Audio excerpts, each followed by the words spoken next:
Hello বন্ধুরা, আবার একটি নতুন আপডেট নিয়ে চলে এসেছি। বৃষ্টির ফলে যে ক্ষতিপূরণ হয়েছিল, সেই ক্ষতিপূরণ দিবে যে মমতা ব্যানার্জি ঘোষণা করলেন, সেই ক্ষতিপূরণ দিবে। কে কত টাকা করে পাবে, এই ভিডিওর মধ্যে সব কিছু বিস্তারিত বলে দেবো। ভিডিওটি ইউটিউব থেকে দেখে থাকলে চ্যানেলটিকে সাবস্ক্রাইবার করে ভিডিওটিকে একটি লাইক দেবেন। আর কোথায় ক্ষতিপূরণের আবেদন, কোথায় টাকা কীভাবে, এই ভিডিওর মধ্যে সব কিছু বিস্তারিত বলে দেবো। চ্যানেলটিকে সাবস্ক্রাইব করে রাখবেন। কৃষক বন্ধুর জন্য সুখবর।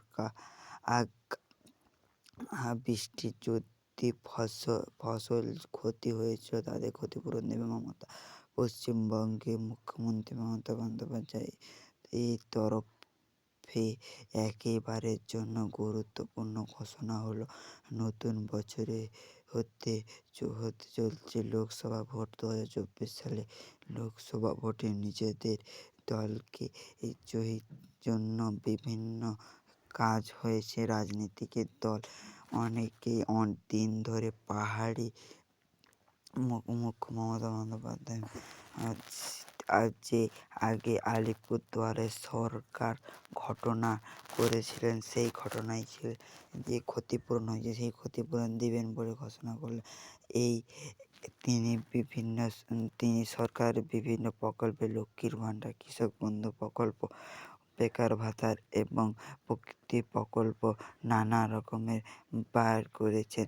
পাশাপাশি কৃষক বন্ধুর জন্য যে সকলে বৃষ্টির চাষে ক্ষতিপূরণ হয়েছিল সেই ক্ষতিপূরণ দেবেন বলে ঘোষণা করলেন। পশ্চিমবঙ্গে চাষিদের যে গরিব শ্রেণীর মানুষদের জন্য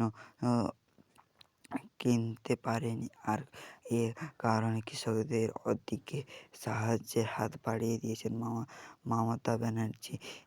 কৃষকদের চাষের দলের জন্য কৃষক বন্ধু প্রকল্প ঘটিয়েছে। এই কৃষক বন্ধু প্রকল্পের মধ্যে বাংলার কৃষকদের বছরে 10,000 টাকা করে পাবেন। তবে টাকা কীভাবে পাবেন?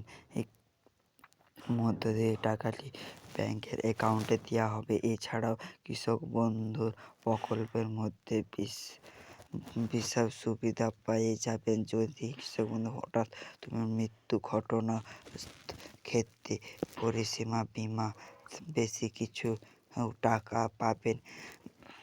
কৃষক বন্ধু সম্পর্কে এদিকে সভা মমতা বন্দ্যোপাধ্যায় বলে ঘোষণা করলে এভাবে আগামী 12ই ডিসেম্বর থেকে 1,02,00,000 টাকা কৃষক বন্ধু পাবে। আলিপুরদুয়ারে 90,000 কৃষকদের পাবে। চাষের টাকা ঢুকেছে, তবে ব্যাংকের অ্যাকাউন্টের দুয়ারে মোট 10,000 টাকা করে পাবেন তারা। এই বছরে আগে বৃষ্টির কারণে চাষিদের কাজে খুব ক্ষতি হয়েছে। আলু চাষ সময় ডুবে গিয়েছিল, কৃষকদের হাতে কপাল উঠে গিয়েছিল, দাঁড়িয়েছিল। সঙ্গে কৃষকদের তখন একটি বিস্তারিত খবর করেছিল মুখ্যমন্ত্রী মমতা বন্দ্যোপাধ্যায়, তখন কৃষকদের শস্য বিমা কাটানো সরকার দেবে। কৃষকদের জমি ডুবে দিয়েছে, তার জন্য যে ক্ষতিপূরণ হয়েছে তার ক্ষতিপূরণের টাকা দেবেন বলে ঘোষণা করলে প্রতি প্রত্যেকজন 10,000 টাকা করে পাবেন বলে ঘোষণা করলেন। আমার ভিডিওটি ভালো লাগলে চ্যানেলটিকে সাবস্ক্রাইব করে ভিডিওটিকে একটি লাইক দিয়ে যাবে।